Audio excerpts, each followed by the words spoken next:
Welcome to SSG digital. आज हम इस वीडियो में आपको आईटी मेन 2025 28 जनवरी शिफ्ट 1 के क्वेश्चन नंबर 21 से आगे डिस्कस कर रहे हैं। देखिए 21 क्या है। Let M denote the set of all real matrices of order 3/3।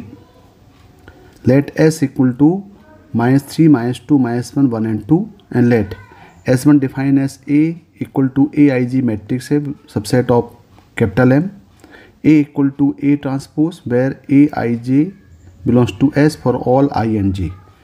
दूसरा स्टेटमेंट S2 इक्वल दिया हुआ है A equal to AIG belongs to M, A equal to minus of AT A transpose and AIJ belongs to S for all IJ, and S3 equal to AIG belongs to M, A11 plus A22 plus A33 equal to 0 for all IJ belongs to S for all INJ.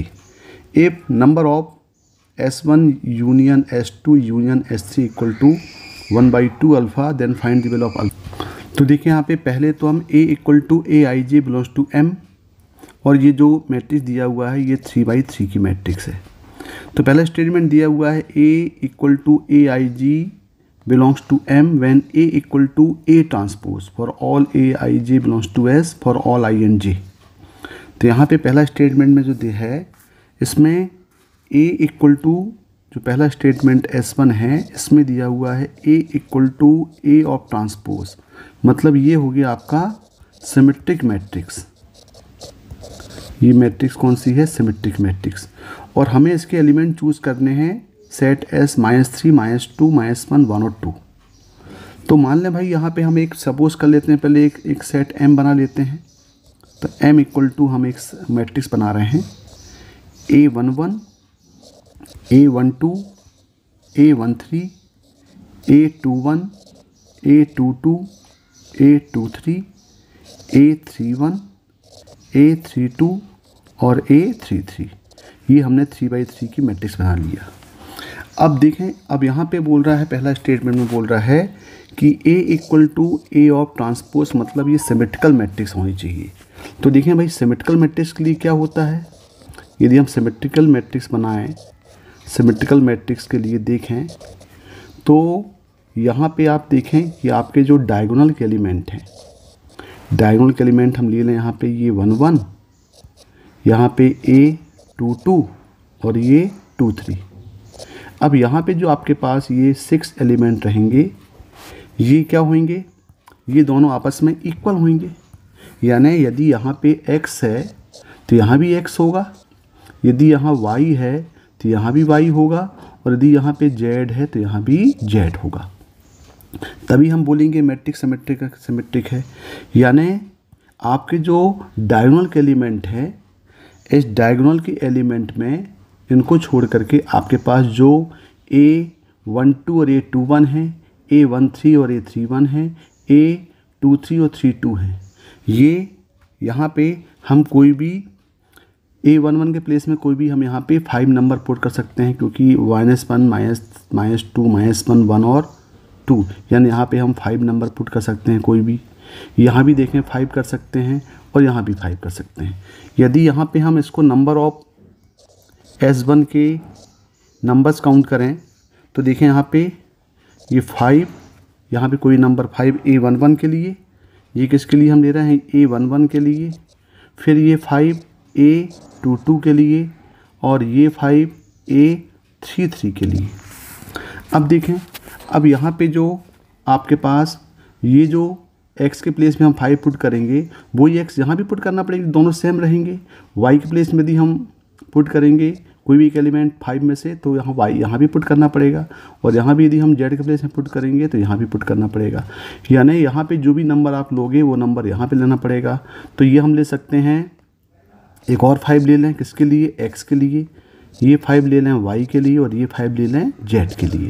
यानी इतने possibility बन सकती हैं 5 × 5 × 5 × 5 × 5। यानी ये total जो number of element S1 में होंगे ये कितना हो गया, ये 5 की पावर 6 हो गई। ये क्लियर हो गया। फिर से एक बात देख लें कि सिमेट्रिकल मैट्रिक्स में आपके जो डायगोनल के एलिमेंट हैं ये तो फिक्स हो गए। अब यहाँ पे जो पोजीशन x की है वो पोजीशन ये दोनों A12 और 21 की पोजीशन सेम होगी। 1 3 और 3 1 की पोजीशन सेम होगी, और यहाँ पे 2 3 और 3 2 पोजीशन सेम होगी। तो A11 के लिए 5 कोई भी एक नंबर यहाँ से, क्योंकि टोटल आपके पास एलिमेंट कितने दिए हैं, 5 दिए हैं, कोई भी एक नंबर यहाँ पुट कर दिए, यहाँ भी पुट कर दिए, यहाँ भी पुट कर दिए, टोटल तो 5 × 5 × 5।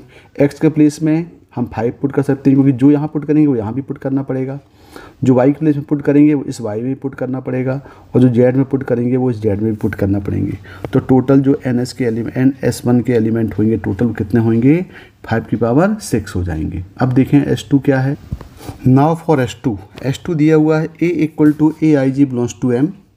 A = S2 में दिया हुआ है A = -A transpose for all AIJ belongs to S for all INJ। तो A = -A ट्रांसपोज मतलब ये क्या हो गया, ये हो गया स्क्यू सिमेट्रिकल मैट्रिक्स हो गया ये। तो स्क्यू सिमेट्रिकल मैट्रिक्स क्या होती है, तो हमने पढ़ा हुआ है कि स्क्यू सिमेट्रिकल मैट्रिक्स के जो डायगोनल एलिमेंट होते हैं, डायगोनल एलिमेंट्स एंट्रीज आर 0, यानी जो भी आपके पास स्क्यू सिमेट्रिकल मैट्रिक्स होगा उसके डायगोनल के एलिमेंट हमेशा क्या होंगे, यहाँ पे 0 0 0 रहेंगे, और यहाँ भी कुछ भी हो सकता है ये प्लेस में यहाँ पे।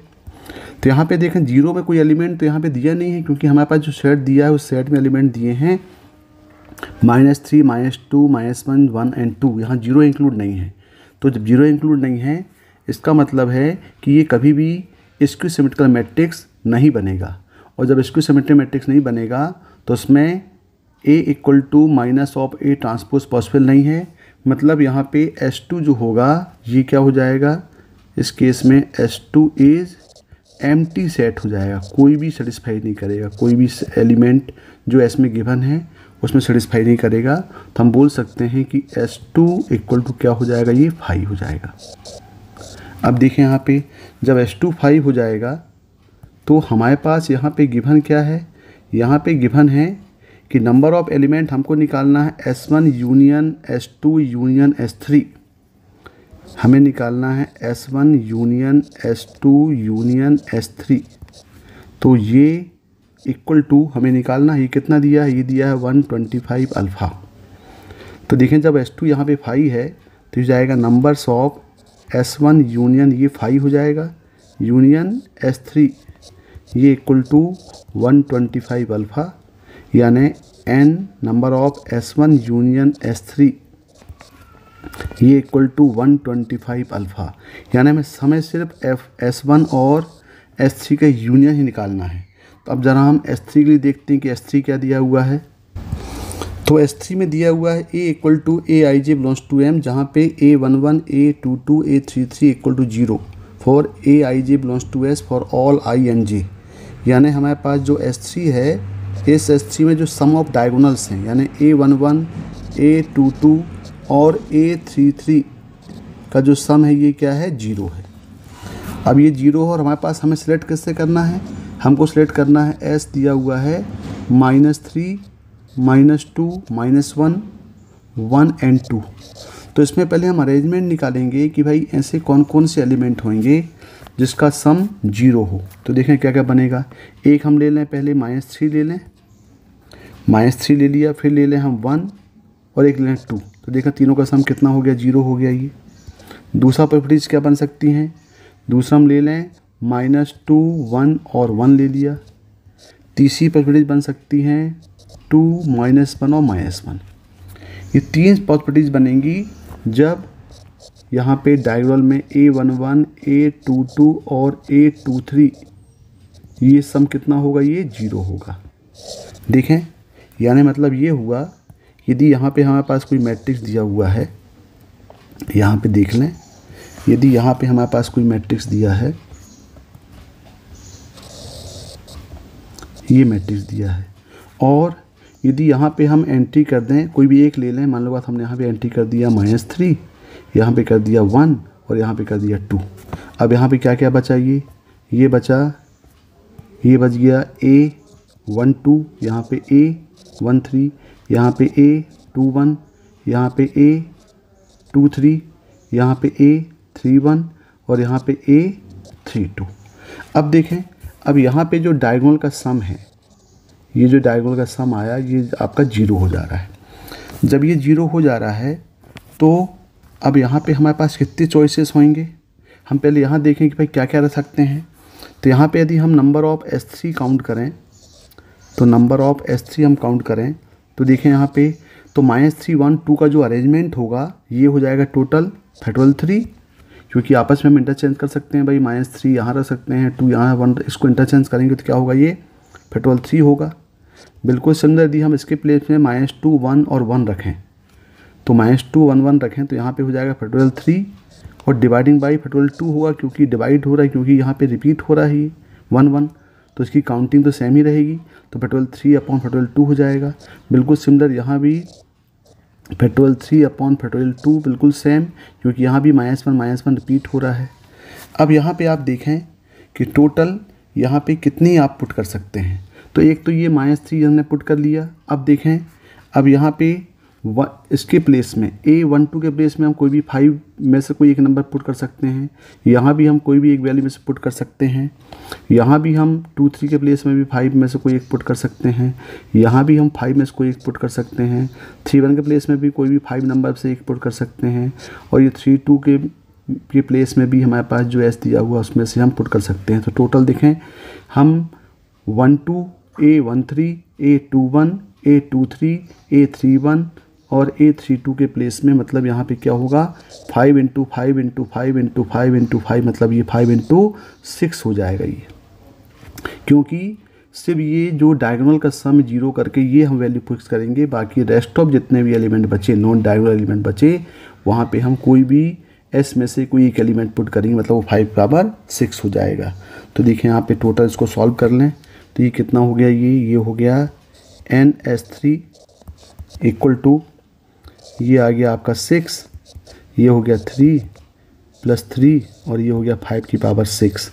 तो टोटल NS3 में जो नंबर्स होंगे ये हो जाएगा 12 × 5 की पावर 6।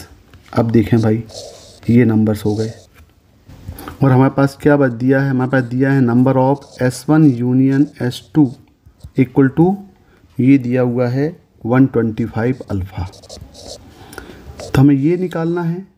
जब हम ये निकालेंगे तो देखें यहाँ पे S1 union S2 equal to, तो ये हो जाएगा number of element in S1 plus number of element in S2 minus number of element in S1 intersection S2। तो हमारे पास S1 है और S2 दोनों हैं। अब हम निकालते हैं number of element in S1 intersection S2। तो देखें for number of S1 intersection S2, यानी S1 S2 का सम दोनों का इंटरसेक्शन निकालना है। तो ये इंटरसेक्शन का सम मतलब क्या हुआ, इसका मतलब हुआ कि S1 का मतलब हो गया ये सिमेट्रिकल होना चाहिए, और S3 का मतलब है कि सम ऑफ डायगोनल इक्वल टू 0 होना चाहिए। ये दोनों का इंटरसेक्शन निकालना है। तो देखिए दी यहाँ पे हम एक मैट्रिक्स बना के देखें, चेक करें क्या पॉसिबिलिटीज बन सकती हैं। तो देखो यहाँ पे ये है A11 A12 A13 A21 A22 A23 A31 A32 और A33। तो आपके पास जो डायगोनल का एलिमेंट है ये तो आपके पास ये 0 होना चाहिए। इसका मतलब ये हुआ कि हम देखें कि number of element in S1 intersection S3 ये इक्वल टू 12 तो होना ही होना है, क्योंकि टोटल 12 हमने निकाला हुआ है। देखेंगे ये टोटल 12 निकाला हुआ है।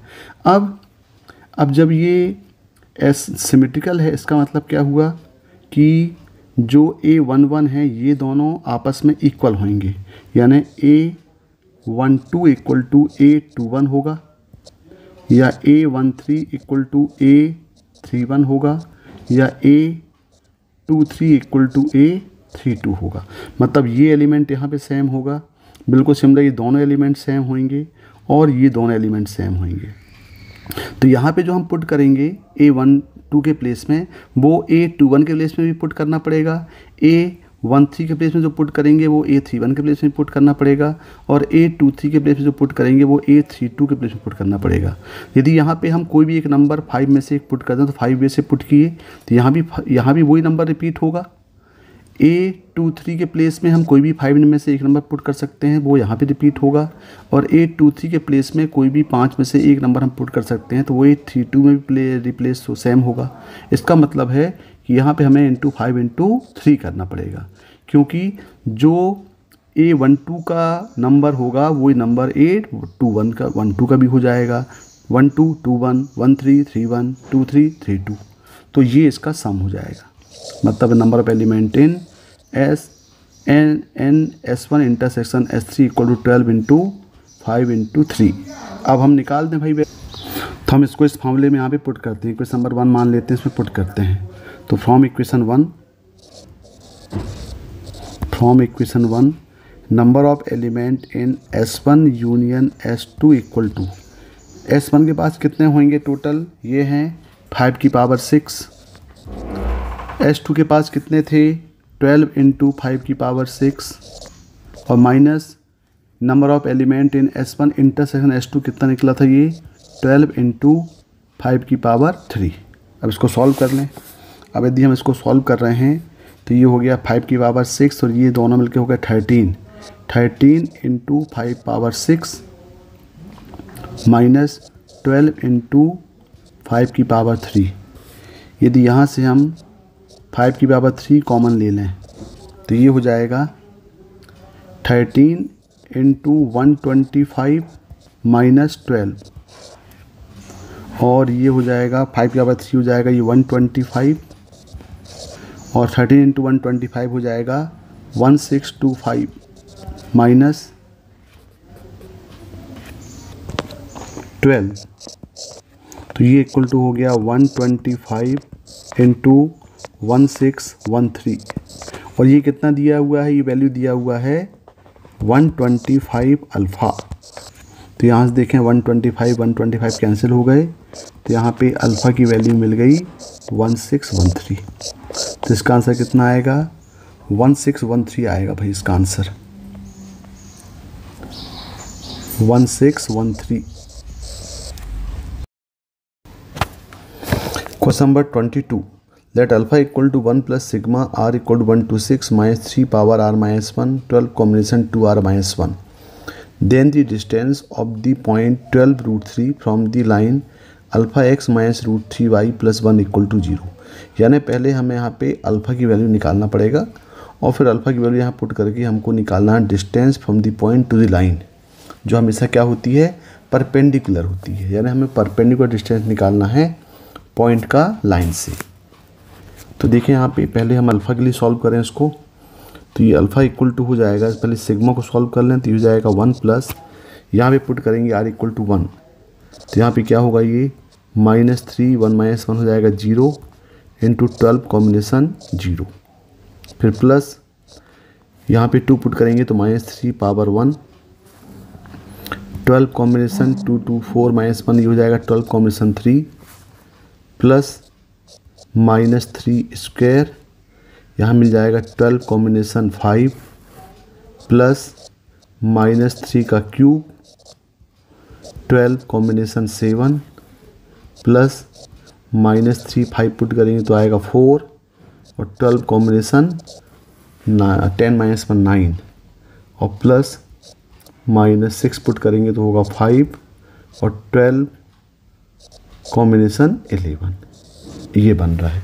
इसको थोड़ा और सिंप्लीफाई कर लें तो यहाँ हो जाएगा ये अल्फ़ा इक्वल टू 1 प्लस, तो यहाँ हो जाएगा -3 की पावर 0, मतलब यहाँ पे हो जाएगा ये हो जाएगा 12c0, यहाँ हो जाएगा -3 इंटू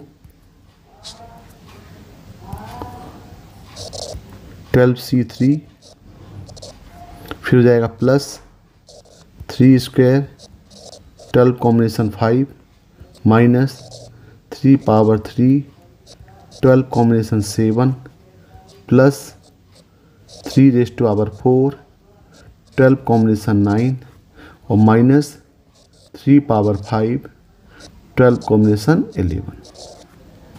अब देखें यहाँ पे जो बाइनोमियल कोफिशिएंट्स आ रहे हैं 12C0, 12C3, यहाँ पे 12C5, यहाँ 12C7, 12C9, 12C11, सभी ये ऑड कोफिशिएंट का सम आ रहा है। तो ऑड कोफिशिएंट के सम के लिए हमारे पास एक फार्मूला है, ये फार्मूला आपको याद होना चाहिए कि यदि हम expansion of 1 + x⁻n minus 1 - x⁻n को यदि हम ऐड कर दें, सब्ट्रैक्ट कर दें, तो ये फार्मूला बनता है ट्वाइस ऑफ, यहाँ पे होते हैं n combination 1 × x plus n combination 3 × x³ plus n combination 5 × x⁻5 up to ये जाता है n कॉम्बिनेशन n -1⁻n और n कॉम्बिनेशन n। ये होता है जिसमें जो भी बाइनोमियल कोफिशिएंट है सभी ऑड बाइनोमियल कोफिशिएंट्स आते हैं, सभी का सम।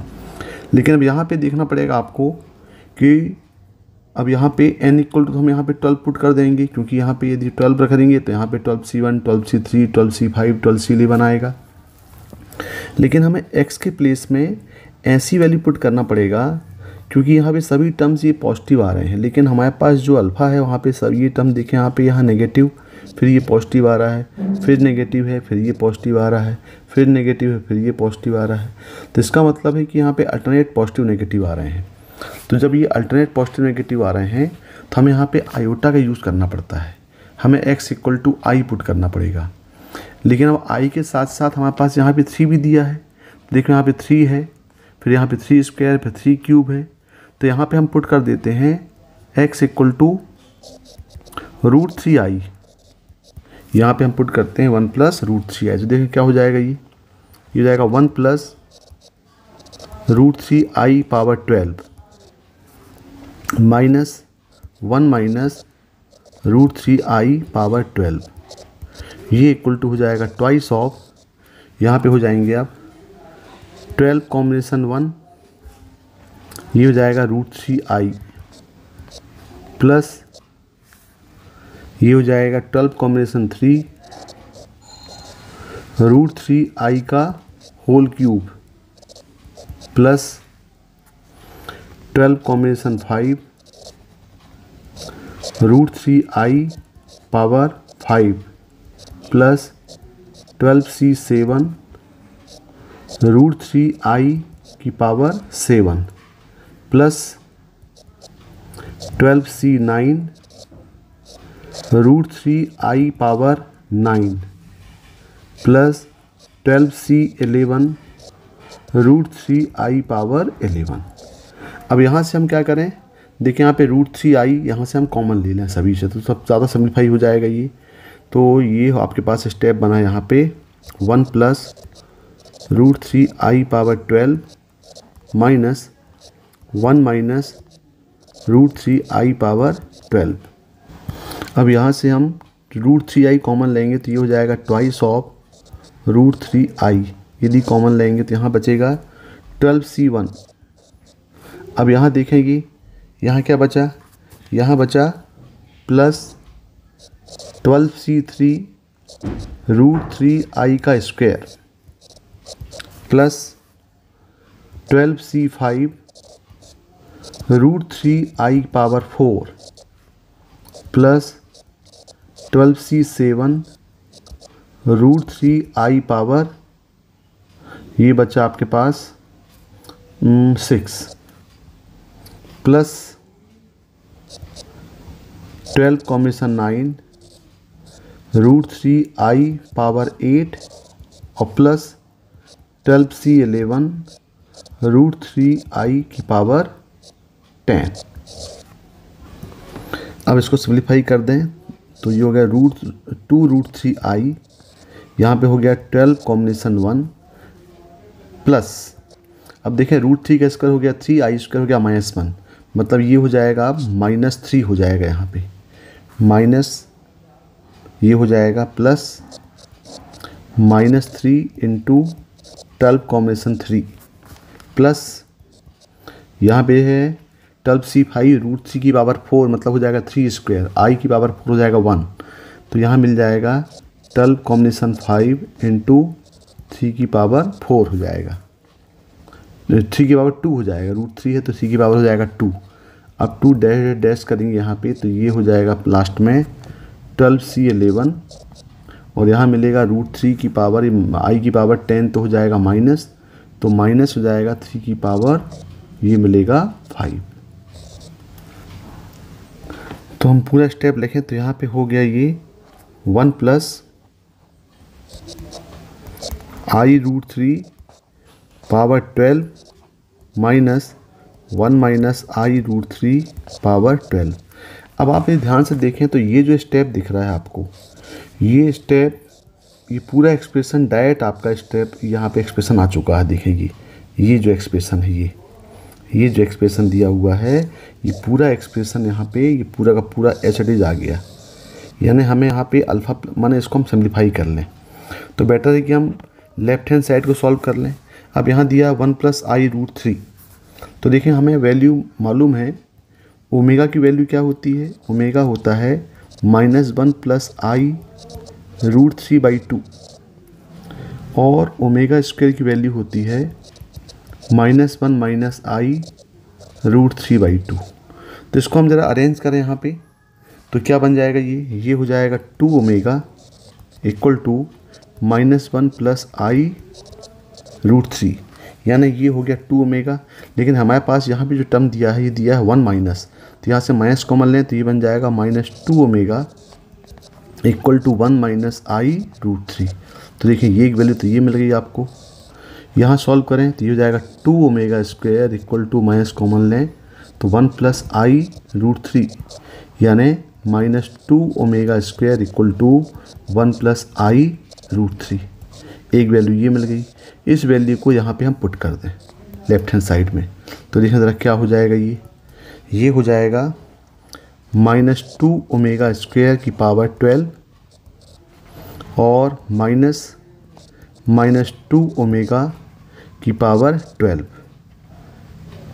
और इक्वल टू क्या दिया है, ये 2√3i और बाकी जो एक्सप्रेशन आपके पास लाना है वो पूरा का पूरा एक्सप्रेशन है। अब इसको ज़रा सॉल्व कर लें तो ये हो जाएगा माइनस की पावर 12 है तो ये तो पॉजिटिव हो जाएगा, 2 की पावर 12 इंटू ओमेगा की पावर 24 माइनस 2 की पावर 12 इंटू ओमेगा की पावर 12। तो यहाँ से हम 2 की पावर 12 कॉमन ले लें तो ओमेगा क्यूब 1 होता है। जब ओमेगा क्यूब 1 होगा तो ये वैल्यू हो जाएगी यहाँ पे 1 और ये भी हो जाएगी ओमेगा 12 भी 1 हो जाएगा। मतलब आप देख रहे हैं कि पूरी वैल्यू कितनी हो जाएगी, इक्वल टू ये 0 आ जाएगी।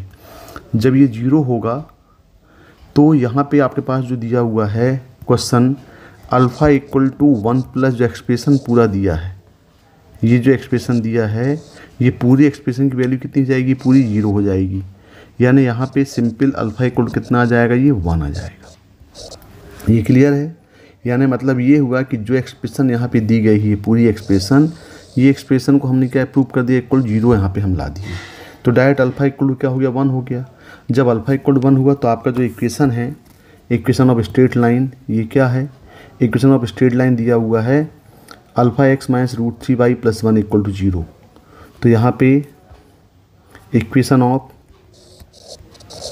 Straight line alpha equal 1 put कर दें तो ये हो जाएगा x minus √3y plus 1 equal to 0 और इसका डिस्टेंस निकालना है, डिस्टेंस फ्रॉम पॉइंट 12 और √3। तो कोई भी पॉइंट से लाइन का डिस्टेंस हमेशा क्या होता है, परपेंडिकुलर होता है। तो ये मिल जाएगा x minus √3y plus 1 upon root of 1 square plus √3 square. किस पॉइंट से बोल रहा है ये बोल रहा है 12 और √3 से। तो यहाँ पुट कर दें तो ये हो जाएगा 12 माइनस 3 प्लस 1 अपॉन ये हो जाएगा 2 तो इक्वल टू आ गया 10/2 यानी कितना है, इक्वल टू 5 आया। तो इसका आंसर कितना होगा, क्वेश्चन नंबर 22 का आंसर जो है ये आंसर 5 होगा। ये आंसर कितना हो जाएगा, 5 हो जाएगा। Question number 23, let vector a equal to i plus J plus K, vector b equal to 2i plus 2j plus K and vector d equal to vector a cross vector b। If C is any vector such that A dot C equal to mod of c minus 2a square equal to 8 and the angle between d and c is pi by 4, then tan minus 3b dot c का mod plus mod of d cross c का square is equal to. सबसे पहले हमें ये vector c निकालना पड़ेगा। यहाँ पे वेक्टर a गिवन है, वेक्टर b गिवन है, और वेक्टर d क्या दिया हुआ है, वेक्टर d इक्वल टू दिया हुआ है a क्रॉस b। तो पहले हम वेक्टर d निकाल लें, तो क्या हो जाएगा, इसका क्रॉस प्रोडक्ट निकाल लेते हैं। ए और बी का ये हो जाएगा आई जे के। ए वेक्टर दिया हुआ है 1 1 1 और बी वेक्टर दिया हुआ है 2 2 और 1। इसको सॉल्व कर लें। इसको सॉल्व करेंगे तो ये हो जाएगा equal to vector D equal to I, ये हो जाएगा 1 माइनस 2 माइनस जे 1 माइनस 2 और प्लस के, ये हो जाएगा 2 माइनस 2 यानी 0। यानी आपके पास जो वेक्टर डी है, ये वेक्टर डी हो गया माइनस आई और प्लस जे, ये वेक्टर डी मिल गया। तो यहाँ से मॉड ऑफ डी भी निकाल लें, तो mod of vector D equal to मिल गया ये √2। अब देखें यहाँ पे, अब यहाँ पे दिया हुआ रिजल्ट, एक और रिजल्ट दिया हुआ है कि mod of vector C minus 2 vector A का स्क्वायर इक्वल टू 8। अब इसको जरा सिंप्लीफाई कर लें, तो ये हो जाएगा mod of C square plus 4 mod of A square minus 4 vector C dot vector A equal to ये है 8। इसको सॉल्व कर लें, तो मॉड ऑफ सी स्क्वायर तो हमको निकालना है या नॉन है, plus 4 times of mod of A. तो मॉड ऑफ ए स्क्वायर यहाँ से निकाल लें, यहाँ से मॉड ए मॉड बी दोनों निकाल लेते हैं। तो देखिए यहाँ से मॉड ए कितना मिल जाएगा, ये मिल जाएगा √3 और मॉड ऑफ बी इक्वल मिल जाएगा 2 स्क्वायर और 1, यानी यहाँ से मॉड ऑफ बी की वैल्यू मिल जाएगी ये 4 और ये मतलब 9, मतलब ये हो जाएगा 3 हो जाएगा। अब देखें यहाँ पे तो हो जाएगा मॉड ऑफ ए स्क्वायर, तो यहाँ मिल गया √3 square minus 4 C dot A दिया है मॉड ऑफ सी, ये इक्वल टू हो गया 8। अब इसको ज़रा सॉल्व कर लें, तो ये हो गया mod of C square minus 4 mod of C equal to ये हो गया 12 और ये हो गया मतलब ये हो जाएगा इक्वल टू -4 और एक क्वाड्रेटिक बन गया। तो mod of C square minus 4 mod of C plus 4 equal to 0।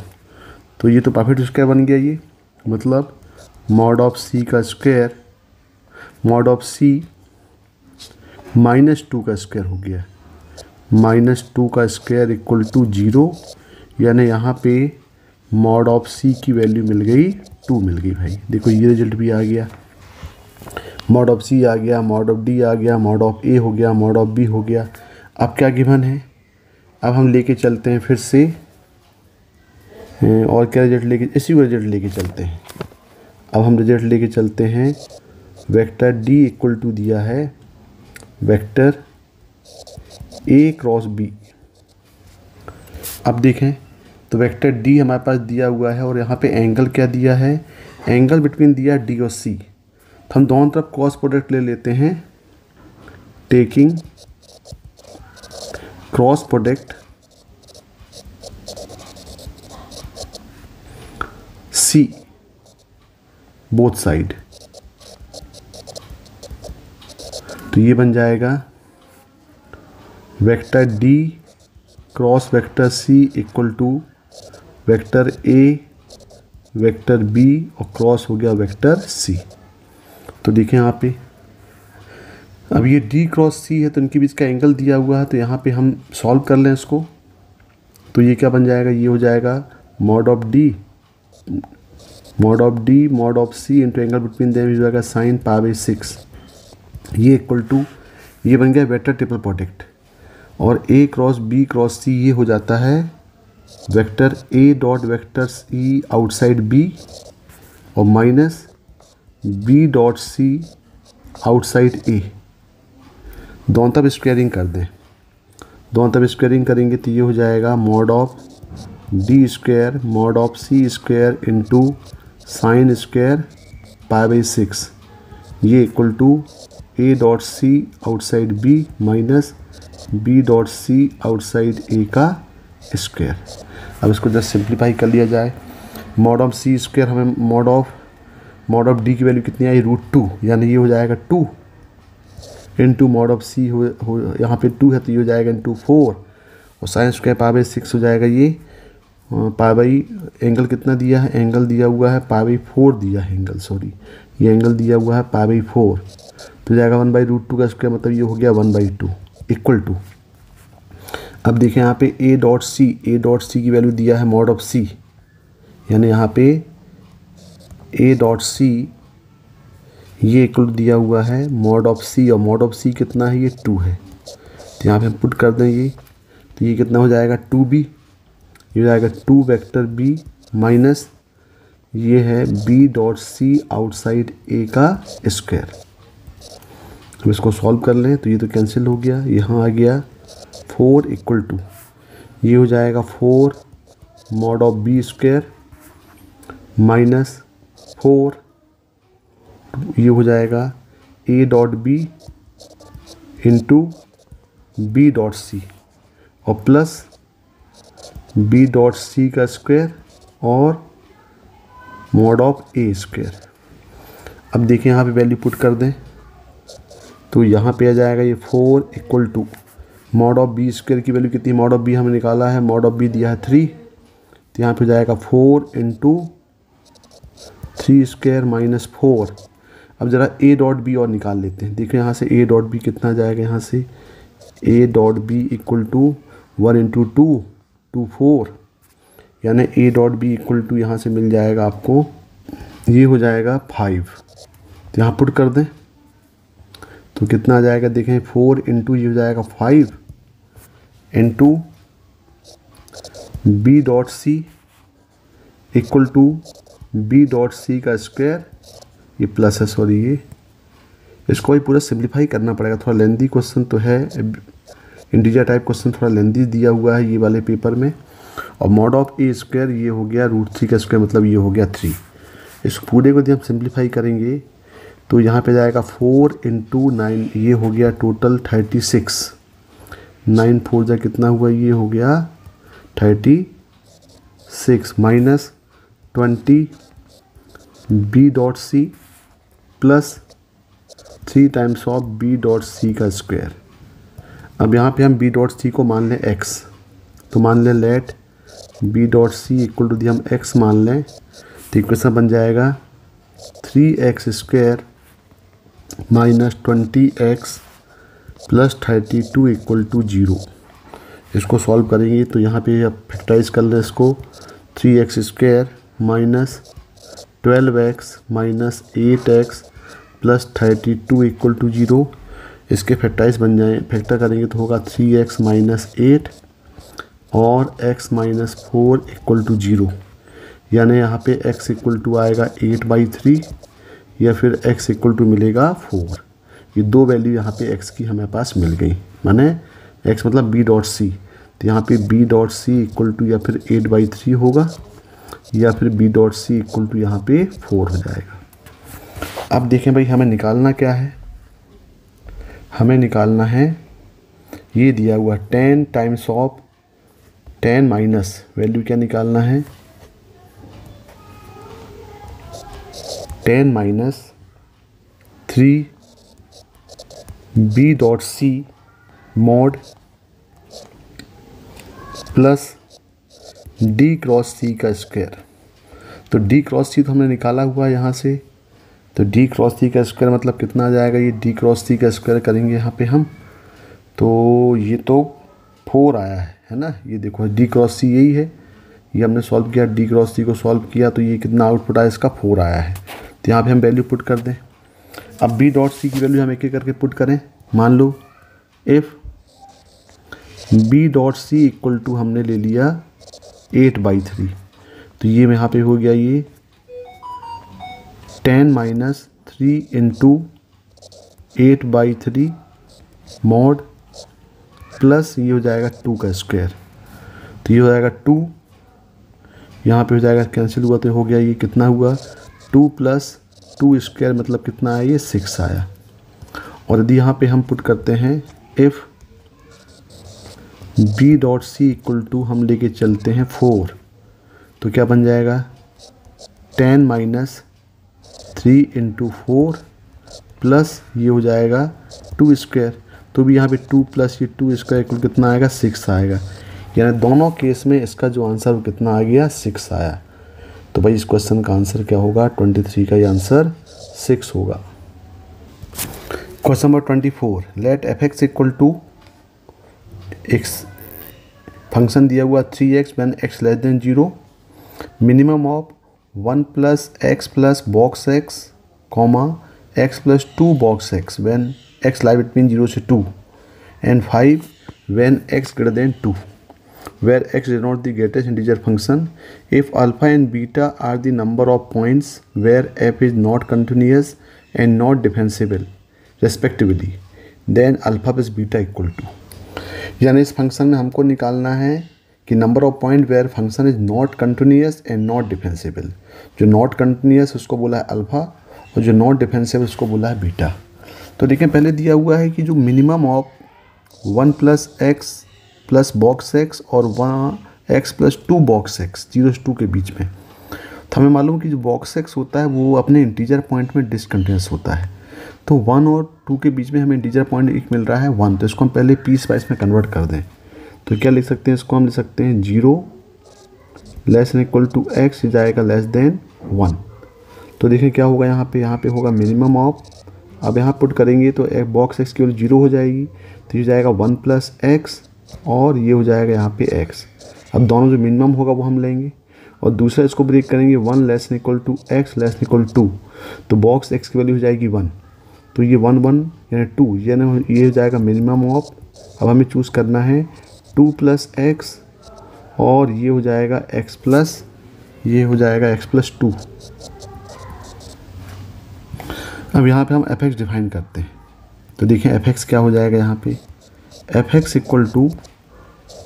अब ये पहले होगा यहाँ पे 3x when x < 0, फिर इंटरवल होगा 0 <= x <= 1, फिर हो जाएगा 1 <= x <= 2 और फिर हो जाएगा x greater than 2। तो 0 to 1 में अब देखें मिनिमम ऑफ 1 + x और x में दोनों मिनिमम क्या है, तो 1 + x और x में मिनिमम क्या हो जाएगा यहाँ पे x हो जाएगा। 1 और 2 के बीच में मिनिमम ऑफ 2 + x, दोनों तो सेम ही है, यानी कोई भी लिख दें हम, तो यहाँ पे हम x + 2 लिख दें और x greater than 2 के लिए क्या दिया है, ये 5 दिया है। तो पहले हम चेक करते हैं फॉर कंटिन्यूटी। तो फॉर कंटिन्यूटी हमारे पास जो डाउटफुल पॉइंट मिल रहे हैं वो मिल रहे हैं x = क्या मिल रहे हैं 0 1 और 2। तो हम एक एक करके पॉइंट में कंटिन्यूटी चेक करते हैं। तो पहले हम चेक कर रहे हैं एट x = 0 में, तो 0 में करेंगे तो क्या होगा यहाँ पे कि limit x → 0 negative f(x) = limit x → 0 positive f(x). हम डायरेक्ट भी चेक कर सकते हैं, लेकिन हम लिमिट चेक कर लेते हैं, लेफ्ट हैंड लिमिट और राइट हैंड लिमिट फॉर 0। तो देखो जरा 0 की लेफ्ट क्या हो जाएगा यहाँ पे हो जाएगा 3x बन जाएगा, तो लिमिट x → 0 नेगेटिव ये हो जाएगा 3x = limit x → 0 positive f(x) की वैल्यू क्या है यहाँ पे x है। तो डायरेक्ट हम पुट करेंगे तो यहाँ पे क्या आ रहा है 0 और 0 आ रहा है। इसका मतलब ये हुआ कि function f(x) is continuous at x = 0 में, तो क्या हो गया ये कंटिन्यूस हो गया। अब दूसरा डाउटफुल पॉइंट दिया हुआ है x = 1, तो हम चेक करते हैं एट x = 1 में। तो ना 1 का लेफ्ट हैंड लिमिट 1 का राइट हैंड लिमिट, यानी हो जाएगा लिमिट x → 1 नेगेटिव f(x) और चेक करते हैं लिमिट x → 1 पॉजिटिव f(x). यदि दोनों इक्वल हो गए इसका मतलब 1 में ये कंटिन्यूस होगा। तो देखिए यहाँ पे क्या होगा लिमिट x → 1 नेगेटिव, तो f(x) की वैल्यू क्या मिलेगी 1 नेगेटिव के लिए ये मिल जाएगा x, और यहाँ पे लिमिट x → 1 पॉजिटिव, 1 पॉजिटिव मतलब ये वाला फंक्शन 1 से ग्रेटर, तो ये मिल जाएगा यहाँ पे x + 2 और डायरेक्ट लिमिट अप्लाई करेंगे तो यहाँ पे मिल जाएगा 1 और यहाँ पे मिल जाएगा 2, लेकिन दोनों आपस में इक्वल नहीं है। जब दोनों इक्वल नहीं है इसका मतलब क्या हुआ कि F X is not continuous at X equal to 1 में ये कंटिन्यूस नहीं है। अब एक और पॉइंट मिला डाउटफुल पॉइंट, वो कौन सा है, एक्स इक्वल 2 के लिए भी चेक कर लें। तो now for at X equal to 2, अब हम 2 के लिए चेक कर रहे हैं। 2 के लिए क्या हो जाएगा, limit x tends to 2 negative F X और limit x tends to 2 positive F X. तो यहाँ हो जाएगा limit x tends to 2 negative, 2 negative के लिए फंक्शन क्या है, ये x प्लस 2 है, और limit x tends to 2 positive के लिए दिया कांस्टेंट फंक्शन 5। तो यहाँ पे पुट करें तो 2 2 4 हो जाएगा ये, और ये हो जाएगा इक्वल टू 5, यानी दोनों इक्वल नहीं है। इसका मतलब क्या हुआ कि F X is not continuous at X equal to 2। तो मतलब क्या हो गया यहाँ पे, तो हम ये बोल सकते हैं कि F X is not continuous at X equal to 1 and 2, यानी टोटल पॉइंट कितने हो गए, 2 हो गए। तो इसका मतलब यहाँ पे अल्फा इक्वल कितना आ गया, 2 आ गया। अब आगे बोल रहा है कि डिफरेंशिएबिलिटी भी चेक करना है। तो नाउ फॉर डिफरेंशिएबिलिटी चेक करते हैं। तो नाउ फॉर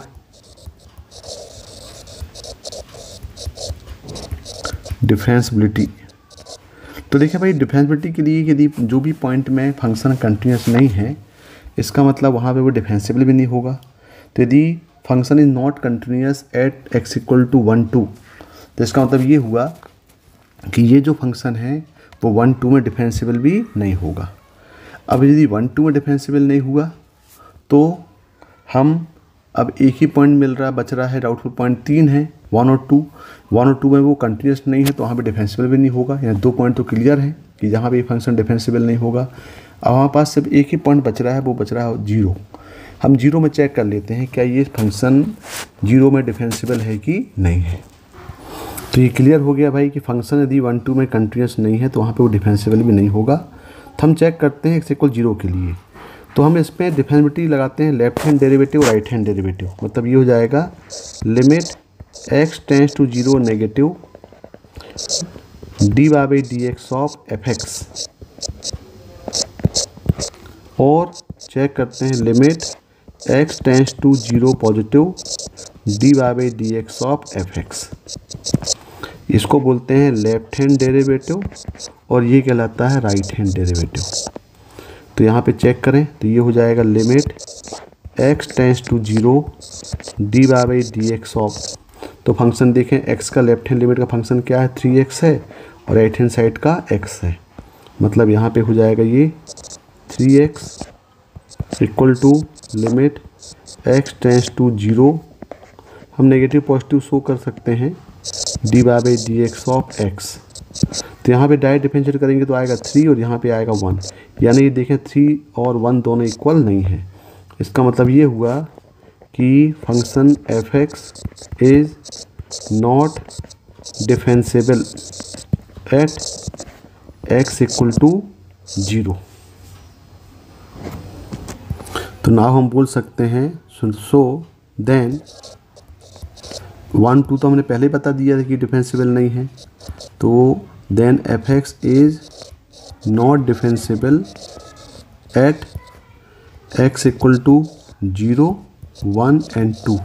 इसका मतलब क्या हुआ कि टोटल पॉइंट कितने हो जाएंगे नॉट डिफरेंशिएबिलिटी के, 3 पॉइंट हो जाएंगे। और हमें निकालना है alpha plus beta, alpha where function is not continuous that is 2, और beta where function is not differentiable that is 3।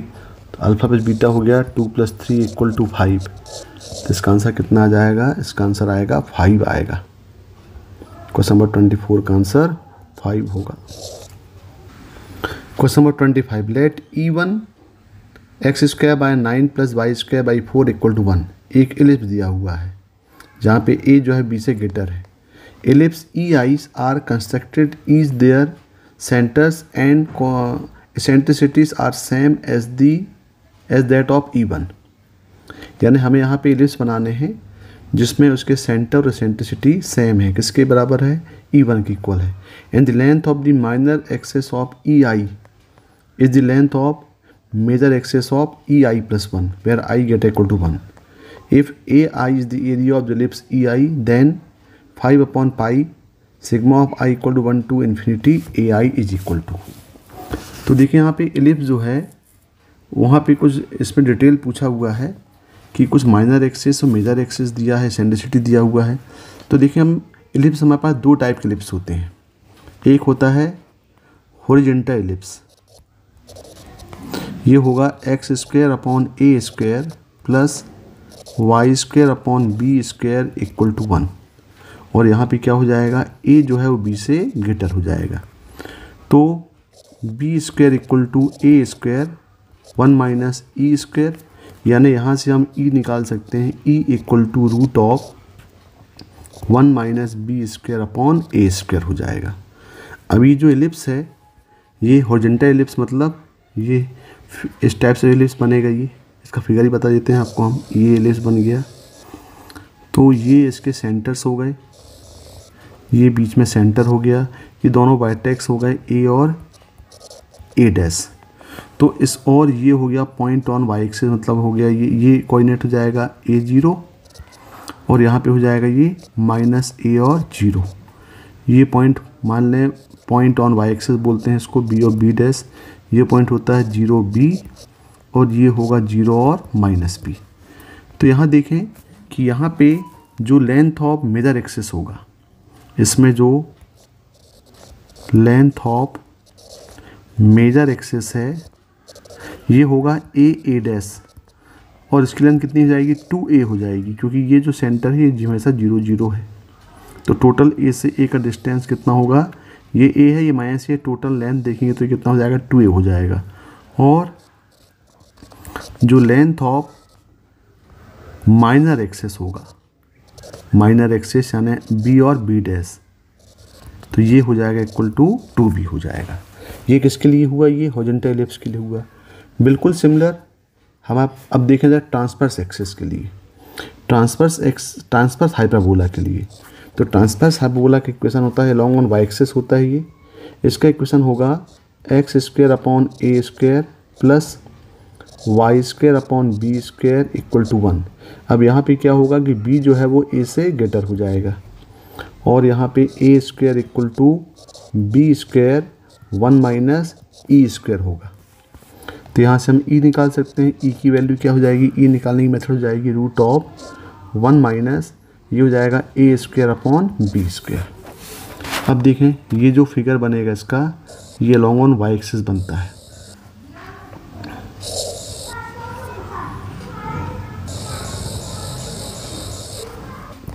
ये यहाँ पे इसका सेंटर हो जाएगा, ये होता है ए, ये हो जाएगा A0, ये इसके वर्टेक्स माइनस A0, ये हो जाएगा B 0B और यहाँ हो जाएगा 0 और माइनस B। तो यहाँ पे देखें, यहाँ पे भी लेंथ ऑफ, अब जो मेजर एक्सेस होगी, मेजर एक्सेस हो जाएगी, ये हो जाएगी B डैश, यानी ये हो जाएगा इक्वल 2B, और लेंथ ऑफ माइनर एक्सेस यानी ए डैश, ये इक्वल टू हो जाएगा 2a। अब यहाँ पे हमारे पास इक्वेशन दिया हुआ, पहले दिया हुआ है एक्स स्क्वायर अपॉन 9। देखें एलिप्स क्या है, गिवन एलिप्स E1 ये 1 है X square upon 9 plus Y square by 4 equal to 1। यानी यहाँ पे a इक्वल टू दिया है 3 और b इक्वल टू दिया है 2, मतलब a ग्रेटर देन b, मतलब ये जो है आपका हॉरिजॉन्टल एलिप्स है। तो पहले हम इसका e निकाल लें। तो e निकालने का फार्मूला भी हम डिस्कस किए हॉरिजॉन्टल एलिप्स का, ये हो जाएगा root of 1 minus B square upon A square, तो जाएगा रूट ऑफ 1 माइनस 4/9। तो यहाँ पे e मिल जाएगा रूट ऑफ 5/3, ये e मिल गया E1 का।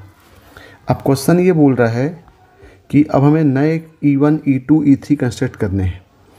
तो देखिए सेंटर्स एंड एसेंट्रिसिटी सेम है, और इसकी जो length of minor axis of E1 है वो length of major axis of EI+1, यानी E1 का E2 है, E2 का E3 है, E3 का E4 है। तो एज पर क्वेश्चन यहाँ पे जो लेंथ ऑफ माइनर एक्सेस है, लेंथ ऑफ माइनर एक्सेस ये कितना होता है, ये होता है 2b, यानी ये हो जाएगा 4, क्योंकि क्या है ये कौन सा एलिप्स दिया हुआ है, ये दिया हॉरिजॉन्टल एलिप्स दिया हुआ है। देखिए ये दिया हॉरिजॉन्टल एलिप्स, ये इसका सेंटर हो गया। ये हो जाएगा A0, मतलब ये हो जाएगा 30 और ये -30, और ये पॉइंट दिया हुआ है 0 2, और ये हो गया 0 और -2। तो इसमें जो 2b = 4, इसका मतलब यहाँ से b = आ गया 2 आ गया। जब b 2 आ गया तो अब हम क्या निकाल लें, अब हम इक्वेशन ऑफ, अब b तो मिल गया, तो अब हम निकाल लें इक्वेशन, मान लो कि लेट E2 मान लें। यहाँ पे हम E2 मान लेते हैं अब x² / a² plus y² / b², b तो मालूम हो गया है, y² / 4 = 1। ये हो गया इक्वेशन ऑफ E2। और E2 क्या होगा यहाँ पे अब हम निकालेंगे, तो a निकाल लें। तो a के लिए क्या दिया हुआ है, a के लिए हमारे पास कंडीशन दिया है, तो वहाँ पे एसेंट्रिसिटी सेम है, तो E√5/3 है, और यहाँ पे जो b जो है वो a से ग्रेटर है। इसका मतलब ये क्या हुआ, ये जो है वो ट्रांसवर्स हाइपरबोला है, ट्रांसवर्स सॉरी, ये आपका जो है वो कॉन्जुगेट, ये क्या हुआ, सॉरी यहाँ पे हम हाइपरबोला लिख दिए हैं, ये वर्टिकल एलिप्स कहलाता है भाई। देखो मिस्टेक हो गई, यहाँ पे क्या होगा, ये वर्टिकल एलिप्स होगा, ये आपका वर्टिकल एलिप्स होगा। तो ये क्या हो जाएगा, ये वर्टिकल एलिप्स होगा। तो यहाँ से हम निकाल सकते हैं, E दिया हुआ है √5/3, तो a और b मालूम है, तो a निकाल सकते हैं। तो E = क्या हो जाएगा, E = होगा √1 - a² / b², ये = आ गया √5/3। तो सॉल्व करेंगे तो आएगा 1 - a² / b² = √5/3। यहाँ दोनों तरफ स्क्वायरिंग कर दें तो हो जाएगा ये 1 - a² / b कितना दिया है 2, यानी हो जाएगा 4 = ये हो जाएगा 5/9। तो यहाँ सॉल्व करेंगे तो a² मिल जाएगा 16/9। इसका मतलब जो इक्वेशन ऑफ E2 है, E2 इक्वेशन ये क्या मिल गया, x² / 16/9 प्लस y² / 4 = 1 मिल गया। देखें भाई, ये मिल गया आपके पास, E2 मिल गया। अब इस E2 में ये कौन सा एलिप्स है, वर्टिकल एलिप्स है, तो इसमें जो लेंथ ऑफ मेजर एक्सिस होगा ये कितना हो जाएगा, ये होगा 2b, यानी अब यहाँ पे हम देखें तो a = मिल जाएगा 4/3 और b = मिल जाएगा 2। मतलब यहाँ पे क्या हुआ कि b जो है वो ग्रेटर देन a हुआ। तो मेजर एक्सिस कितना हो गया 2b, यानी ये हो गया ट्वाइस ऑफ 4/3, यानी ये = मिल गया 8/3 मिल गया। अब हम जब E3 निकालेंगे तो इसी का यूज़ करेंगे। अब E3 के लिए क्या होगा, E3 के जब हम यूज़ करेंगे तो बोलेंगे length of major axis of E3, ये = क्या होगा, length of minor axis of E2 हो जाएगा। और मेजर एक्सिस कितना दिया है, ये दिया है ट्वाइस ऑफ 4/3, ये = ये हो जाएगा 2a, यानी यहाँ से a कितना मिल जाएगा, a मिल जाएगा 4/3 मिल जाएगा। जब a 4/3 मिल गया तो हम मान लें कि लेट इक्वेशन ऑफ E3, ये हम मान लेते हैं X square by A square मतलब ये हो गया 16/9 plus Y square by B square equal to 1। ये हम मान लेते हैं इक्वेशन ऑफ E3। इस E3 में E कितना दिया है, E तो सेंसिटिव सेम है, यानी हो जाएगा √5/3। और यहाँ पे क्या होगा, ये A ग्रेटर देन B हो जाएगा। इसका मतलब ये फिर से आपका पैराबोला, कौन सा पैराबोला होगा, हॉरिजॉन्टल पैराबोला बन जाएगा। तो यहाँ से फिर हम क्या निकाल लें, अब यहाँ से हम B निकाल लेते हैं। तो E इक्वल टू दिया है, ये होता है √1 - B square upon A square, ये इक्वल टू √5/3। तो स्क्वायरिंग कर देंगे तो ये हो जाएगा 1 - B square upon A square की वैल्यू हो जाएगी 16/9 इक्वल टू 5/9। अब इसको सॉल्व करेंगे तो यहाँ पे B स्क्वायर इक्वल टू मिलेगा 64/81। तो इसको पुट कर दें तो जो A3 इक्वेशन हो गया E3, ये हो जाएगा X square by 16/9 plus Y square by 64/81 equal to 1। यानी यहाँ पे क्या हुआ, यहाँ पे A जो है B से ग्रेटर हुआ, मतलब ये भी वर्टिकल, ये आपका हॉरिजॉन्टल एलिप्स मिल गया। यानी फिगर कुछ टाइप से बनेगा ये। तो इसको हम करेंगे तो एक ये बनेगा और फिर इसके अंदर फिर से बनाएंगे तो ये बनेगा। फिर ये इस टाइप से अप टू बोल रहा है सिग्मा i इक्वल टू 1 सबका एरिया निकालना है। तो देखो हमको मालूम है कि एरिया ऑफ एलिप्स कितना होता है, ये चाहे वो वर्टिकल हो चाहे वो हॉरिजॉन्टल हो, ये होता है एरिया इक्वल टू πAB। तो हम क्या करें, सभी का इक्वेशन सभी का वो निकाल लें। तो देखें यहाँ पे E1 कितना आया है, E1 का इक्वेशन जो है ये दिया हुआ है X square by 9 plus Y square by 4 equal to 1। तो इसका जो एरिया A1 हम ले लें, ये हो जाएगा πAB, यानी पाई इंटू 3 इंटू 2, यानी ये हो जाएगा टोटल 6π। दूसरा वर्टिकल एलिप्स निकला है, ये निकला है X square upon 16/9 plus Y square by 4 equal to 1। तो इसका हम एरिया निकालेंगे, A2 तो जाएगा πAB, यानी A हो जाएगा यहाँ से 4/3 और B हो जाएगा 2, तो ये हो जाएगा 8π/3। और सिमिलर यहाँ पे E3 हम निकालें तो ये हमने निकाला है equation X square by 16/9 plus Y square by 64/81 equal to 1। तो इसका हम एरिया निकाल लेंगे A3 का πAB, तो πA हो जाएगा यहाँ से 4/3 और B हो जाएगा 8/9, यानी ये होगा 32π/27। सिमिलर यहाँ पे हम निकाल सकते हैं सिमिलर फॉर्म में। अब देखिए आपके पास क्वेश्चन क्या दिया हुआ है, क्वेश्चन दिया हुआ है कि हमें निकालना value of 5/π sigma of i equal to 1 से इन्फिनिटी AI। तो देखिए यहाँ पे क्या हो जाएगा ये, तो यहाँ पे हमें निकालना है 5/π sigma of i equal to 1 से इन्फिनिटी AI। तो ये हो जाएगा 5/π, तो ये होगा A1 plus A2 plus A3 up to infinity. तो देखें यहाँ पे, तो ये हो जाएगा 5/π और A1 की वैल्यू कितनी है, ये है 6π plus 8π/3 plus 32π/27 up to infinity. यहाँ से हम पाई कॉमन निकाल लें, तो पाई कॉमन निकालेंगे तो ये हो जाएगा 5/π इंटू पाई, तो यहाँ हो जाएगा 6 plus 8/3 plus 32/27 up to infinity. तो देखें ये जो हो रहा है ये मिल रहा है आपको GP।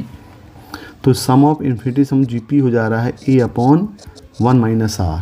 तो यहाँ पे A इक्वल टू मिल जा रहा है आपको 6 और R इक्वल टू मिल जा रहा है 4/9। तो देखें यहाँ पे, तो ये पाई और पाई तो कैंसिल होगा, ये आ गया 5, यहाँ लगा दी फार्मूला A/1 - R, यानी ये हो जाएगा 5 A मतलब 6/1 - 4/9। तो ये पूरा सॉल्व करेंगे तो यहाँ आंसर आएगा 54। तो इसका आंसर कितना आ गया, इसका आंसर आ गया 54 आ गया भाई। थोड़ा लेंदी क्वेश्चन है, यानी क्वेश्चन नंबर 24 5 का आंसर 54 होगा। Okay, thank you.